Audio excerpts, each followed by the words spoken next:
saya Yasinta Aprilia Senayasi. Saya biasanya dipanggil Sinta. NIM saya 231114035. Saya dari Prodi Bimbingan dan Konseling, Fakultas Keguruan dan Ilmu Pendidikan Universitas Sanata Dharma Yogyakarta. Kali ini saya akan membuat video guna memenuhi penilaian ujian akhir semester mata kuliah Pendidikan Inklusi. Dan saya mengambil judul Warna dalam Ruang Belajar untuk Semua.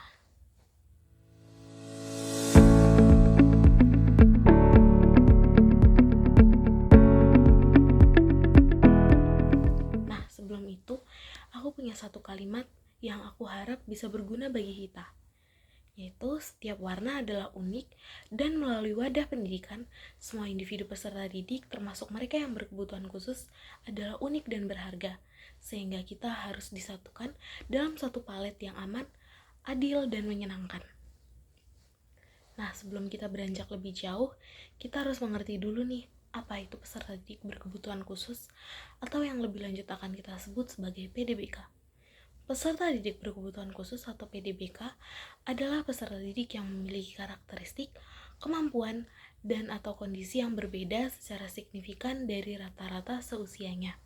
Perbedaan ini bisa terjadi pada aspek fisik, mental, sosial, emosional, atau kecerdasan, sehingga PDBK membutuhkan dukungan dan layanan pendidikan yang khusus melalui pemberian kesempatan yang sama untuk belajar dan mencapai potensi maksimal, sehingga dapat belajar dan berkembang secara optimal. Nah, siapa saja sih yang termasuk dalam PDBK? PDBK itu ada yang mengalami hambatan sensoris atau indrawi seperti tunanetra atau buta dan juga tunarungu atau tuli, kemudian juga hambatan intelektual yaitu tunagrahita dan juga Down syndrome, kemudian hambatan fisik dan motorik seperti tunadaksa dan cerebral palsy, dan juga hambatan sosial emosional seperti autism, ADHD, dan juga tantrum. Dan yang terakhir, hambatan terhadap gangguan bahasa dan juga gangguan bicara. Nah, kemudian di Indonesia sendiri ada nggak sih layanan bagi peserta didik berkebutuhan khusus? Nah, dasar hukumnya itu di sini aku mengambil dari Undang-Undang Nomor 20 Tahun 2003 Sisdiknas. Itu ada dalam pasal 5 ayat 1 di mana setiap warga negara mempunyai hak untuk memperoleh pendidikan yang bermutu. Kemudian juga di ayat 2 di mana warga negara yang mempunyai kelainan fisik, emosional, mental, intelektual, dan atau sosial berhak memperoleh pendidikan khusus. Kemudian juga ada dalam pasal 23 ayat 1 di mana pendidikan khusus merupakan pendidikan bagi peserta didik yang memiliki tingkat kesulitan dalam mengikuti proses pembelajaran karena kelainan fisik, emosional, mental, sosial, dan atau memiliki potensi kecerdasan dan bakat istimewa. Kemudian kita akan belajar lebih dalam mengenai pendidikan khusus dan model layanan pendidikan khusus. Pendidikan khusus itu ada dua, yaitu segregatif atau sekolah khusus, atau yang kita kenal sebagai SLB atau sekolah luar biasa, di mana di sekolah ini peserta didik berkebutuhan khusus disatukan dalam satu institusi atau satu sekolah yang terpisah dari peserta didik reguler. Dan juga mereka dikelompokkan dalam kelas-kelas berdasarkan dengan kebutuhan mereka. Berdoa sebelum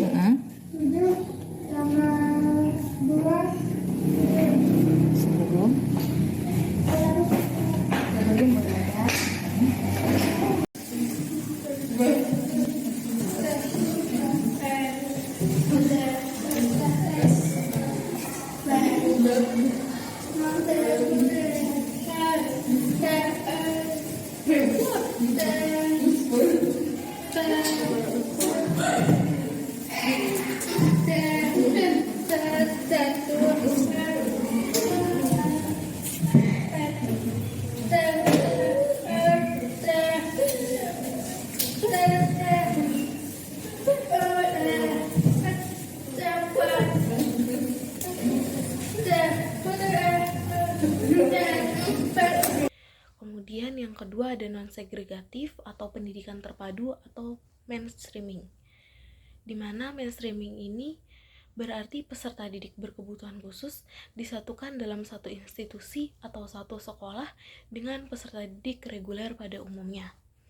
Nah, pendidikan mainstreaming ini dibagi juga menjadi dua, yaitu pendidikan integratif dan juga pendidikan inklusi. Pendidikan integratif sendiri berarti peserta didik berkebutuhan khusus yang harus menyesuaikan dengan sistem yang ada di sekolah atau di institusi.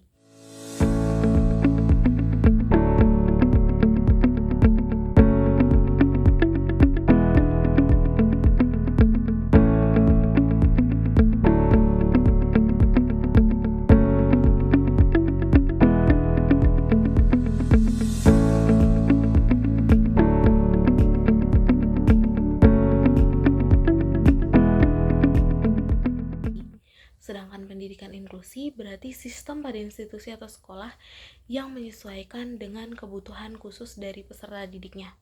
Tugas kalian membuat gambar dari lambang Pancasila dan isinya.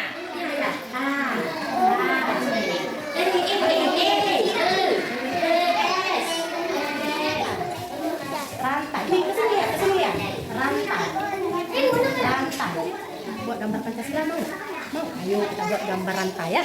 Coba Nabil buat sendiri gambarnya. Kita buat gambar. Buat gambar.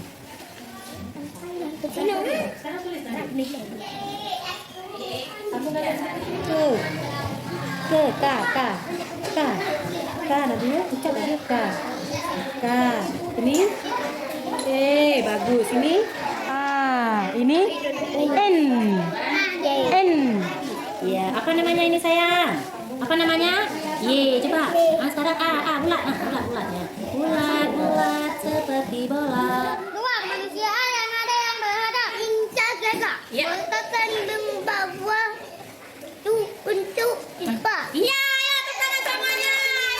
Nah, lebih lanjut aku akan membahas mengenai kelebihan dan juga kekurangan dari tiga sistem ini. Yang pertama, segregatif. Kelebihannya yaitu pembelajaran lebih tepat sasaran karena sekolah menyesuaikan kebutuhan dari PDBK dan guru-guru dapat menyesuaikan sistem pengajaran berdasarkan kelompok PDBK. Kemudian lingkungan belajar yang lebih kondusif karena peserta didik dikelompokkan sesuai dengan kondisi dan kebutuhan mereka. Dan juga guru dapat memantau dan menyesuaikan perkembangan PDBK dan mendorongnya untuk belajar sesuai kemampuan untuk mencapai pada capaian yang diharapkan. Kekurangannya yaitu kurangnya kemampuan beradaptasi sehingga PDBK kurang dapat beradaptasi dengan masyarakat di sekitarnya. Kemudian adanya pembatasan sosial karena adanya pandangan yang kurang baik dari masyarakat umum terhadap peserta didik yang bersekolah di SLB. Kemudian pembelajarannya berbeda dari pembelajaran reguler dan juga kurikulum nasional. Yang kedua yaitu sistem pendidikan integratif. Kelebihannya yaitu mengembangkan kemampuan sosial PDBK melalui interaksi dan juga sosialisasi dengan anak-anak lainnya. Kemudian kesetaraan pendidikan melalui PDBK yang tetap mendapatkan pendidikan yang sama dengan peserta didik reguler lainnya, dan juga meningkatkan motivasi belajar karena PDBK harus mengejar capaian yang sama dengan peserta didik lainnya dan menambah pengalaman belajar di mana PDBK bisa merasakan bagaimana mengikuti kelas atau mengikuti kegiatan pembelajaran bersama dengan peserta didik reguler lainnya. Nah, kekurangannya yaitu PDBK sulit menyesuaikan sistem pembelajaran guru karena guru tidak hanya berfokus pada satu peserta didik, serta peserta didik berkebutuhan khusus sulit dalam menangkap materi dan sulit bertanya karena tidak ada fasilitas khusus bagi PDBK. Kemudian tekanan pada PDBK karena mereka tetap harus menyesuaikan kurikulum sekolah, dan apabila tidak terpenuhi maka mereka tetap mendapatkan perlakuan yang sama dengan peserta reguler lainnya meskipun dalam proses pembelajarannya mereka lebih kesulitan dan tidak terfasilitasi. Kemudian PDBK juga sulit dalam beradaptasi dan bersosialisasi, dan kemungkinan lebih besar berpotensi perundungan dari peserta didik lainnya karena tidak semua peserta didik mampu dan mau untuk mengerti dan memperdulikan mengenai PDBK. Yang ketiga yaitu pendidikan inklusi. Kelebihan dari pendidikan inklusi yaitu PDBK merasa setara dalam pendidikan, di mana peserta didik reguler maupun peserta didik berkebutuhan khusus sama-sama diperhatikan sesuai kebutuhan mereka, sehingga guru dapat memastikan mereka telah memiliki pengertian yang sama dalam pembelajaran. Kemudian PDBK diberikan keringanan terhadap persyaratan pemenuhan kurikulum reguler sekolah, sehingga PDBK tetap dapat mengikuti dan menyesuaikan pembelajaran dengan baik tanpa adanya tekanan untuk mencapai tujuan yang terlalu berat. Kemudian juga meningkatkan keterampilan interaksi dan sosialisasi PDBK melalui keaktifan dalam bersosialisasi dan ketika PDBK merasa diterima dengan baik di sekolah oleh para guru serta teman-temannya. Kemudian kekurangan dari sistem inklusi ini yaitu masih adanya pandangan buruk dari peserta didik lainnya terhadap PDBK, masih adanya perasaan dibedakan antara PDBK dengan peserta didik reguler lainnya, serta masih ada beberapa peserta didik yang tidak mau mengerti mengenai kekurangan PDBK dan melakukan perundungan terhadap PDBK di sekolahnya.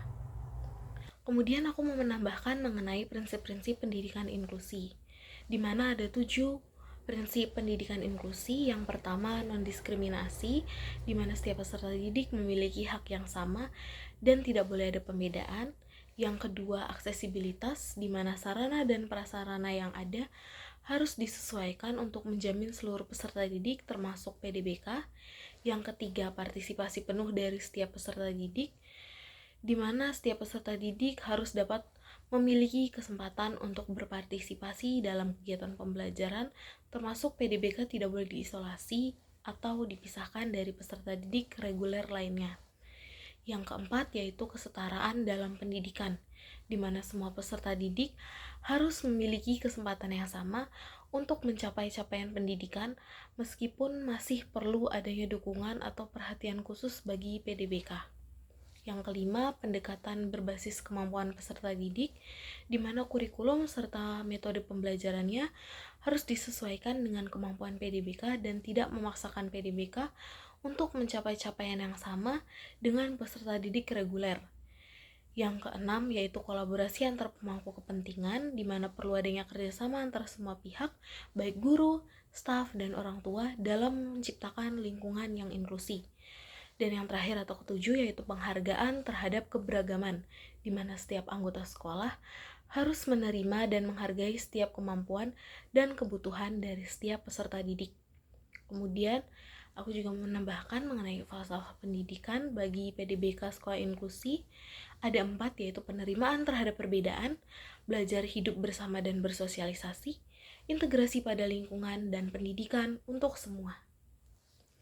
Nah, dari penjelasan-penjelasan materi juga melalui prinsip-prinsip dan falsafah-falsafah yang telah kita ketahui bersama, kita perlu menyadari dan menerapkan perilaku menghargai, baik bagi setiap orang dan juga saudara-saudari kita yang berkebutuhan khusus. Dengan adanya kesadaran ini, diharapkan kita dapat menciptakan lingkungan yang saling menghargai dan tidak ada diskriminasi, serta menganggap mereka benar-benar bagian dari kita yang harus diperlakukan dengan layak. Meskipun melalui keterbatasan-keterbatasan yang dimiliki saudara-saudari kita, mereka juga layak mendapatkan pendidikan yang setara dan sama dengan setiap peserta didik lainnya. Di Indonesia sendiri sudah terdapat banyak sekolah yang menerapkan sistem pendidikan inklusi. Aku mengambil contoh dari 2 sekolah, diantaranya Sekolah Bunga Bangsa di Kota Samarinda. Jadi kelas inklusi di Sekolah Islam Bunga Bangsa ini kami menjadi 3 jenis kelas inklusi. Yang pertama, kelas inklusi yang dia langsung bergabung pembelajarannya dengan kelas reguler. Jadi ketika anak-anak kebutuhan khususnya tidak terlalu besar dan mereka kami nilai bisa bergabung di kelas reguler, maka kami masukkan mereka pembelajarannya di kelas reguler supaya mereka bisa beradaptasi dan belajar dari anak-anak yang ada di kelas tersebut. Yang kedua, ada pembelajaran yang mereka kadang di kelas reguler, kadang kami masukkan di kelas inklusi atau kelas khusus ya. Jadi mereka belajar beradaptasi dari anak-anak kelas reguler, tetapi secara akademik kami buatkan program pembelajaran individu atau PPI yang itu diajarkan secara khusus oleh GPK, guru pembimbing khusus yang sudah kami sediakan.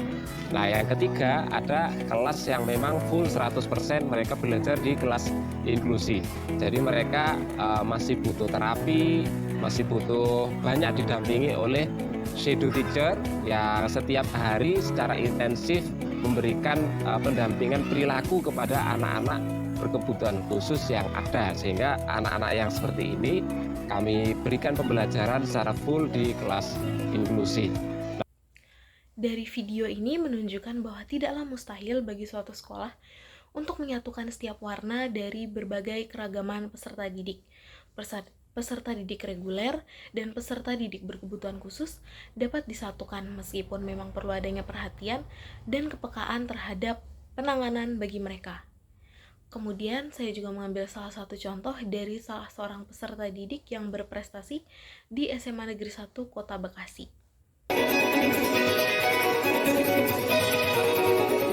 Saya dapat berprestasi hingga saat ini berkat kombinasi dari beberapa hal. Yang pasti dan yang paling pertama itu adalah pasti saya berusaha dalam mencapai tujuan yang saya inginkan. Dan juga saya sering mengikuti lomba-lomba dalam bidang matematika yang dimana bidang yang saya minati. Lalu mulai dari situ ternyata saya menyadari kalau misalkan dengan tantangan-tantangan soal matematika itu membuat saya malah jadi lebih semangat dalam mengerjakan soal-soal tersebut. Saya dapat berprestasi hingga saat ini itu berkat dari dukungan orang tua, pihak sekolah, dan juga teman-teman yang turut serta dalam perkembangan diri saya dan juga dalam memberi saya saran-saran mengenai diri saya yang itu entah kurang dalam pendidikan atau dalam pembelajaran dan juga kurang dalam interaksi sosial.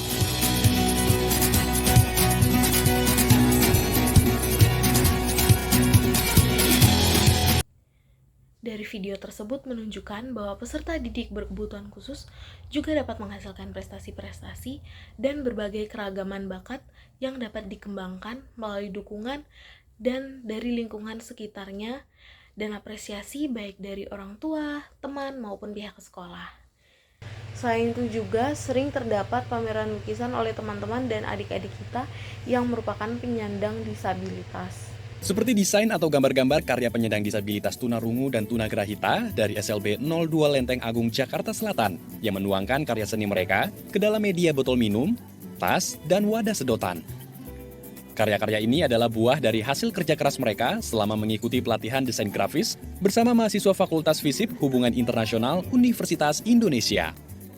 Karya seni lukisan-lukisan ini merupakan hasil karya dari anak-anak berkebutuhan khusus. Paduan warna-warninya memiliki nilai seni tersendiri dan sangat diminati para pengunjung pameran. Tidak mudah untuk menemukan keunikan dari anak berkebutuhan khusus, namun setiap anak juga memiliki bakat yang bisa diasah.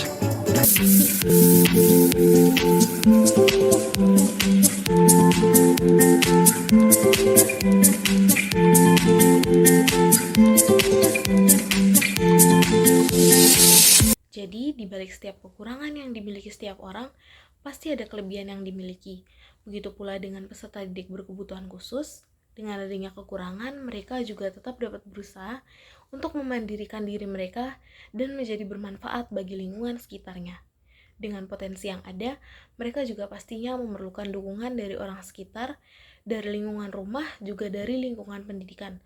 Oleh sebab itu, kita sebagai peserta didik maupun sebagai pendidik harus mendukung mereka melalui mendukung karya-karya mereka, dan tentu saja tidak boleh adanya sikap mendiskriminasi bagi mereka. Dan dengan sikap inklusi, kita dapat menggabungkan berbagai warna menjadi satu lukisan yang indah. Sekian video dari saya, semoga dapat bermanfaat bagi kita semua. Terima kasih dan sampai jumpa.